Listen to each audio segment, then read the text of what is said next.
Well, the next step here is to match drill the bottom side of the flap skin into the ribs. But you want to make sure that there's no twist in your flap. So I've got it sitting up on these extrusions. There's one extrusion at each rib station. And what I want to do is, well, first I want to take the flap off. I'm going to set my blocks up, edge them right up to the end of the table there. Take my flap off, and I'm going to take my digital level and make sure that these are all sitting, the extrusions, make sure they're all sitting at the same angle. Now my table is level, so it should be sitting at 0 or thereabouts. So I'll do that right now. I'll shim the extrusions as required, and then I can set the flap back on there.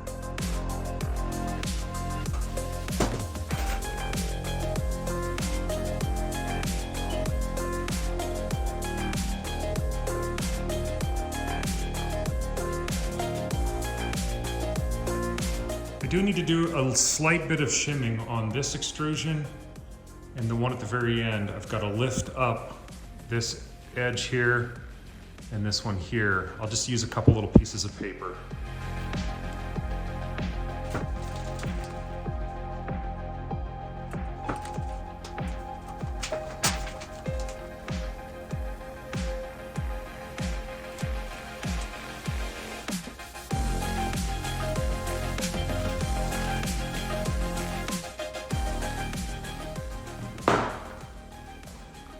Okay, I've got those shimmed. I've got a shim there and a shim there.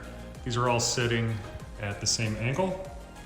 I will run a straight edge across them now and just make sure that one is not higher than the other.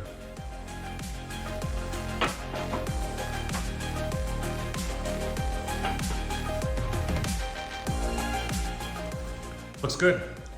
They're all in the same plane and they're not twisted. So I should be able to set the flap on there. Should be nice and flat.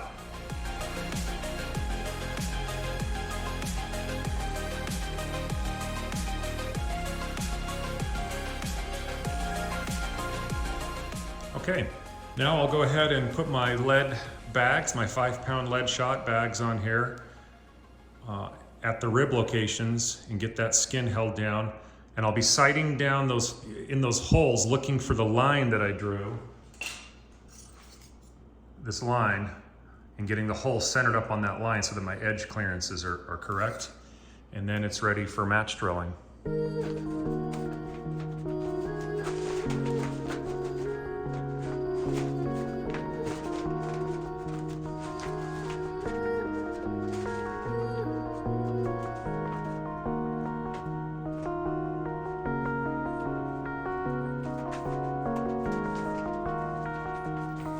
Got everything weighted down.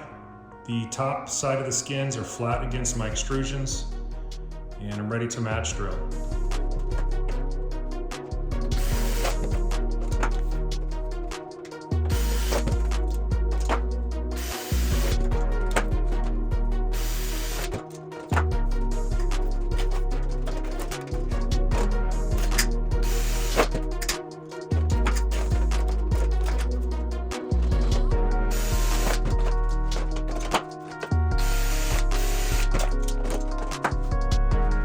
Some of these ribs here, they're not quite lining up to the line that was drawn, so I'm gonna use this extrusion, kind of fish it down the hole here and just kind of tap that rib. I've got to tap it that way to get centered up to that hole.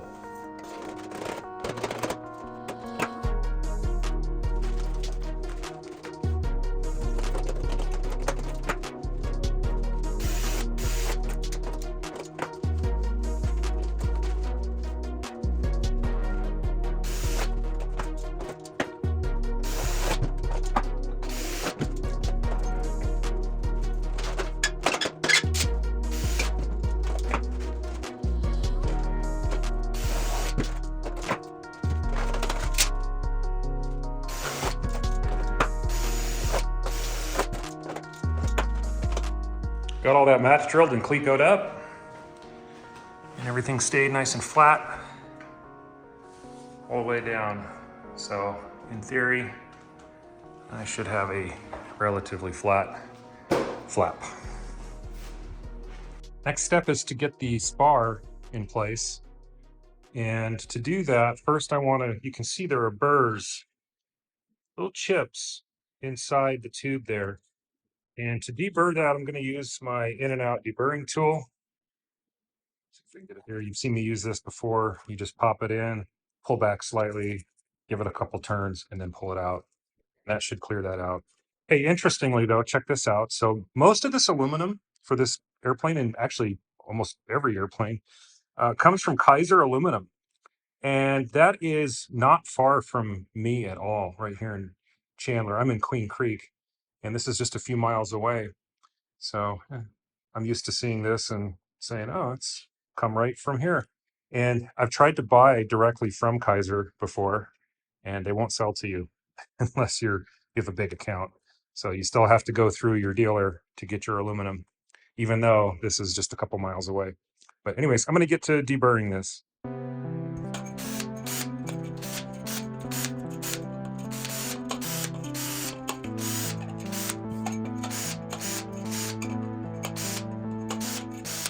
Here's what came out of just one tube, and this isn't all of it. This is about half of the tube. When the first half, I had the tube standing up, so it went out onto the floor. So there you go. It's a good reason to make sure you deburr the inside of your tube. It's not something that you really think about because it's kind of like, how do I do it? I've seen some people stick like a broomstick and some sandpaper, and that probably works pretty good. But this in and out tool, if you don't have one, check them out. They're not expensive. The blades are replaceable, and they're really easy to get stuff like this, these types of burrs and chips out.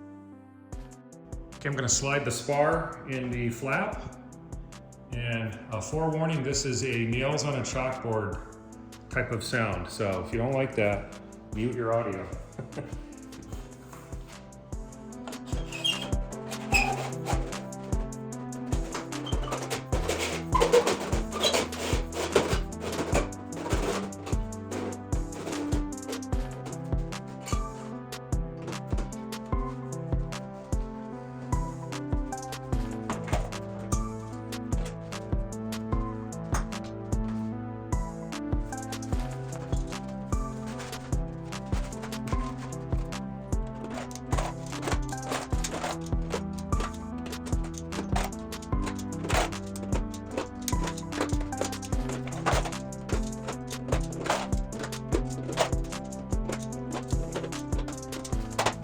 And now, manual says to rivet the top skins to the ribs and to the spar.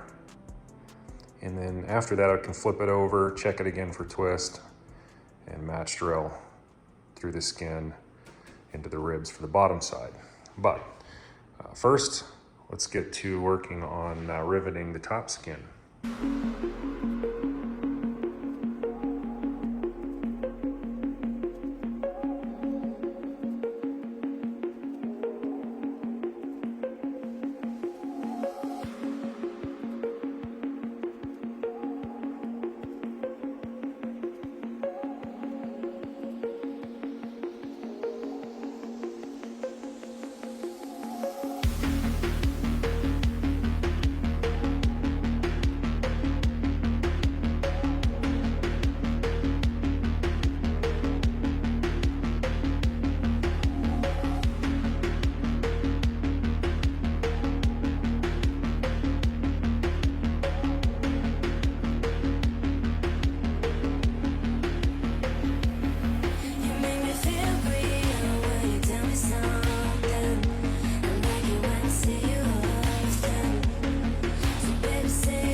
Got the flap flipped over now on its top side after it's all been riveted there.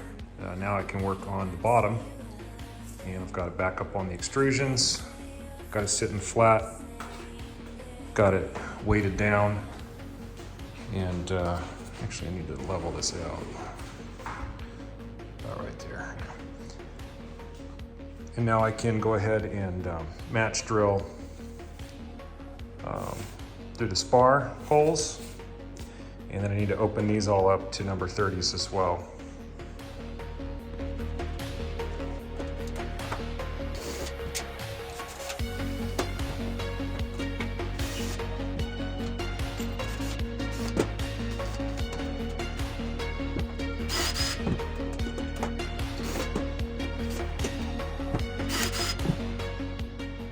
gonna start working on the ailerons now. And first thing I wanna do is get these inspection ring doublers riveted in place on the inside or the underside of the bottom skin there.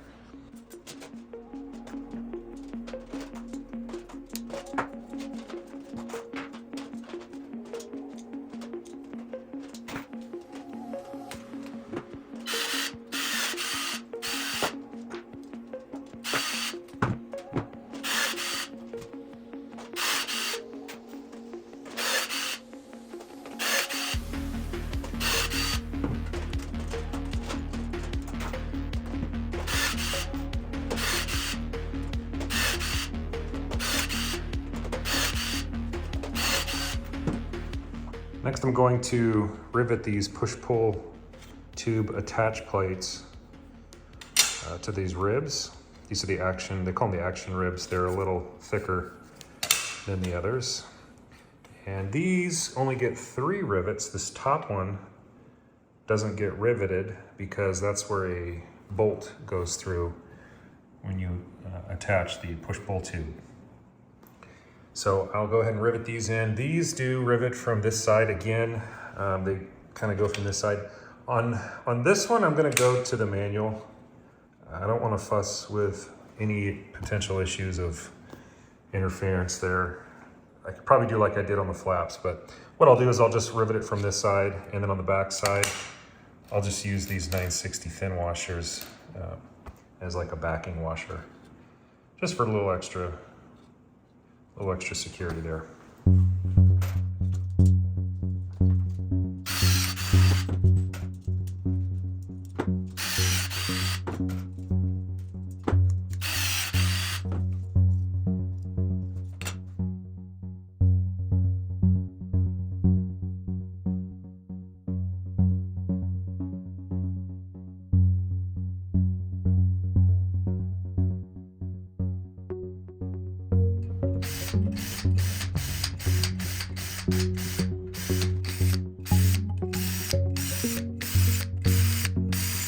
All right, got the aileron flipped upside down. The aileron's different than the flaps in that the pre-drilled holes in the spar go to the bottom skin, and then you match drill the top side, so reverse. The flap was the other way around. No big deal, just a difference I noticed. So I've got this all clecoed up. I've got it weighted down. I've done the same thing I did with the flaps. I took my digital level on all these extrusions, set everything, did a little bit of shimming, got it all within about 0.05 of a degree.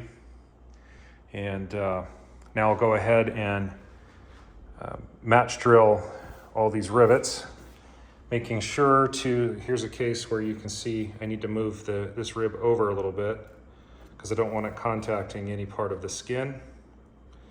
So I'll move that over, drill that, work my way down. Again, looking for the line that's in there, getting a stick or something in there if you need to kind of move the rib.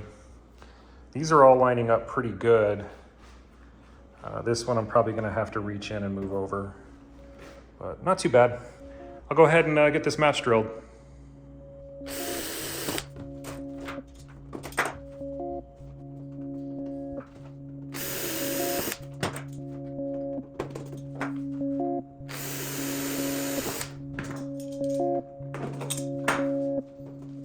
Got all the match drilling done, everything's clecoed in place.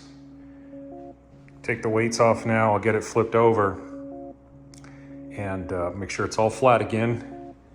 And then I will match drill through the top skin into the spar. At that point, I'll take it apart, deburr, clean it up, and get it back together and ready for riveting.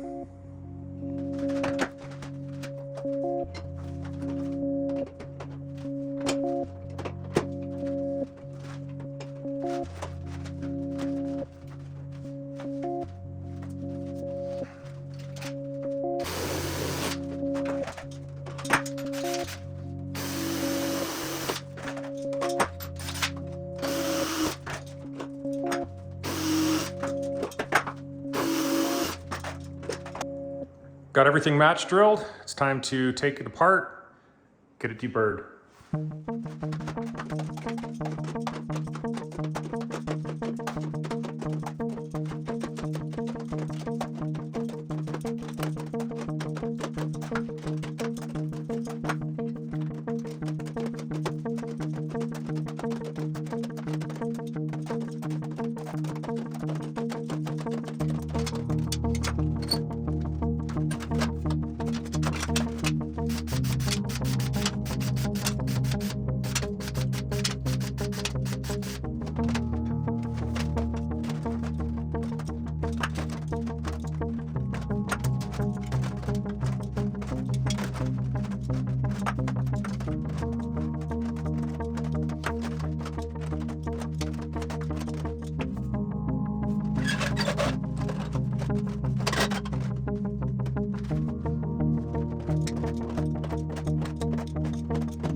All right, this aileron here is complete.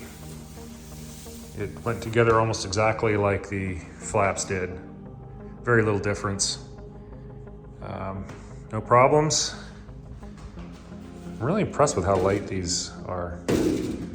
I guess it shouldn't surprise me. The skins are 16 thousandths thick. I wish that was a little thicker, honestly. I wouldn't mind a little more weight, but that's kind of the story of this airplane. Everything is so light. Anyways, I'm gonna go ahead and get the other aileron going. Then all the wing flight control surfaces are complete.